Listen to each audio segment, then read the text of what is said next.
when the most powerful silver suppressor on Earth suddenly abandons its own game and starts hoarding physical metal, it's not a coincidence, it's a confession. On December 9, 2025, a quiet report slipped out of the Economic Times that should have shaken the entire financial media ecosystem. It revealed something almost unthinkable. J.P. Morgan Chase, the very institution synonymous with silver price suppression, had executed a complete and historic reversal. The bank that spent decades leaning on silver through derivatives, the same institution fined $920 million for precious metals manipulation, had exited its massive paper short position and moved aggressively into physical ownership. Between June and October, J.P. Morgan closed roughly 200 million ounces worth of paper shorts. But instead of stepping aside, they did something far more revealing. They began accumulating physical silver at a scale never seen before. By the end of that accumulation phase, J.P. Morgan controlled approximately 750 million ounces of real, deliverable silver, not futures contracts, not ETFs, not accounting entries, actual metal secured in vaults. To appreciate the magnitude, that amount is close to an entire year of global mine production. It exceeds the strategic reserves of most nations. At current prices, it represents a $22 billion capital deployment, and that figure reflects their entry point, not the valuation after a full-blown supply crisis. This wasn't a speculative hedge fund play. This was a systemically important bank with nearly $4 trillion in assets, repositioning itself ahead of a structural shift. For years, traders joked about the JPM short, a legendary force that appeared every time silver showed signs of breaking higher. Whenever prices approached key psychological levels, a 30, even 35, even 40, massive paper sell orders would materialize, crushing momentum and sending retail investors running. That pattern persisted for decades. Until now. For the first time on record, J.P. Morgan holds no meaningful silver short exposure, while simultaneously being one of the largest physical holders on the planet.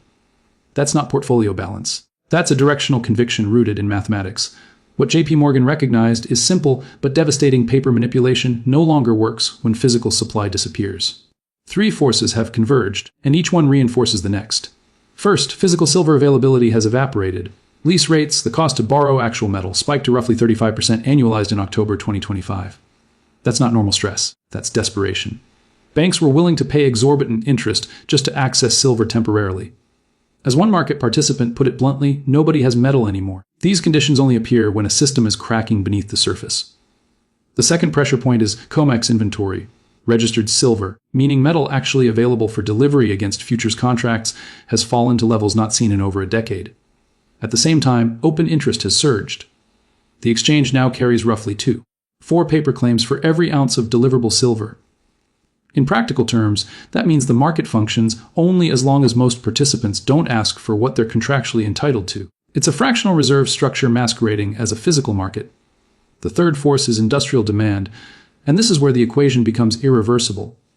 Silver isn't just an investment metal anymore. It's a critical industrial input. Solar energy, electric vehicles, 5G networks, data centers, and advanced electronics consumed roughly 2 billion ounces in 2025 alone. Unlike investor demand, this consumption cannot pause. Manufacturers cannot build panels, chips, or electrical systems without silver. Orders are placed years in advance. The metal is baked into global infrastructure plans well into the next decade.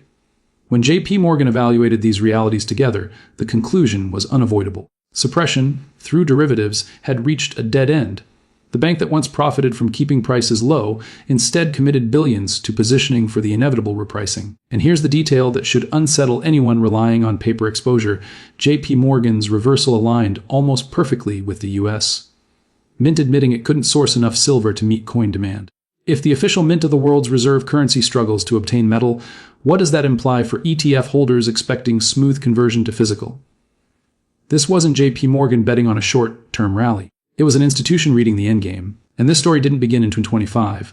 It began quietly in 2011 when J.P. Morgan received approval to open its own COMEX silver vault. At the time, it held no inventory. Within 6 years, it controlled more than half of all silver backing the exchange. That wasn't coincidence. It was methodical accumulation executed over years while prices were held down. Analyst Ted Butler documented this behavior extensively. J.P. Morgan consistently stood for delivery on futures contracts instead of rolling or cash settling, pulling metal out of the system. In 2015 and 2016 alone, they took delivery of tens of millions of ounces. Even when these actions exceeded supposed position limits, regulators did nothing. Not because the system was functioning, but because J.P. Morgan wasn't breaking it yet. They were preparing for when it would break itself. Fast forward to 2025, and official data confirms the shift.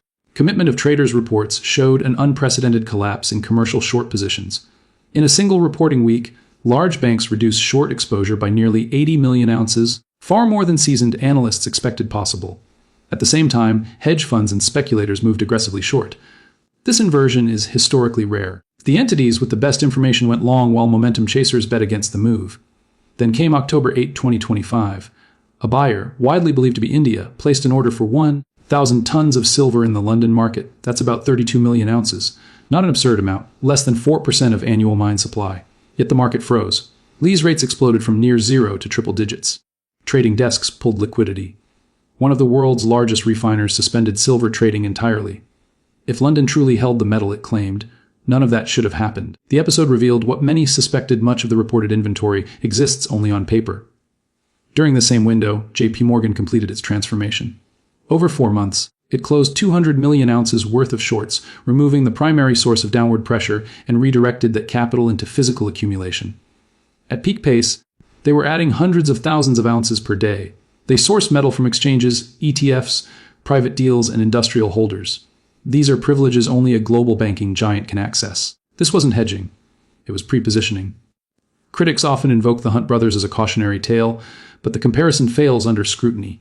The Hunts relied on leverage and paper exposure. When rules changed, they were forced to liquidate. J.P. Morgan owns physical metal outright. There are no margin calls on bars in your vault. No mechanism to force sale absent extreme government intervention. And unlike the Hunts, J.P. Morgan isn't trying to corner the market. They're positioning ahead of a supply deficit that's now persisted for 6 consecutive years. According to the Silver Institute, 2025 marked another year where demand exceeded mine supply by over 100 million ounces. Above-ground inventories are being drawn down annually. Much of that silver is permanently embedded in technology, unrecoverable for decades. Meanwhile, COMEX registered inventory sits near 40 million ounces against paper claims, more than double that amount. If even a minority of contract holders demand delivery, the system faces an impossible choice. So why deploy 22 billion near record prices? Because JP Morgan's models point far higher. In 1980, silver peaked at 50, adjusted honestly for inflation. That's several $100s today. But the real difference is scale. Industrial demand now dwarfs anything seen in the past, and substitution doesn't become viable until prices are dramatically higher. JP Morgan isn't guessing, they're calculating. Even conservative projections suggest 100 to 150 silver within a year or two. Under delivery stress, prices could overshoot far beyond that. At 200 silver, JP Morgan's position doubles in value. At higher levels, the returns become transformational. These are outcomes that justify decisive action. Key dates loom ahead: export controls, Lee's returns, major delivery months, all converging to test a system already under strain. JP Morgan understood this before the headlines.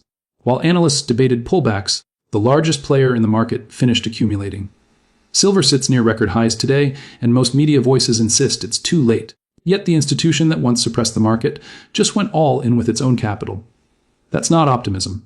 That's inside knowledge of a structural endpoint. When the biggest predator abandons suppression and joins accumulation, it's not a warning, it's confirmation.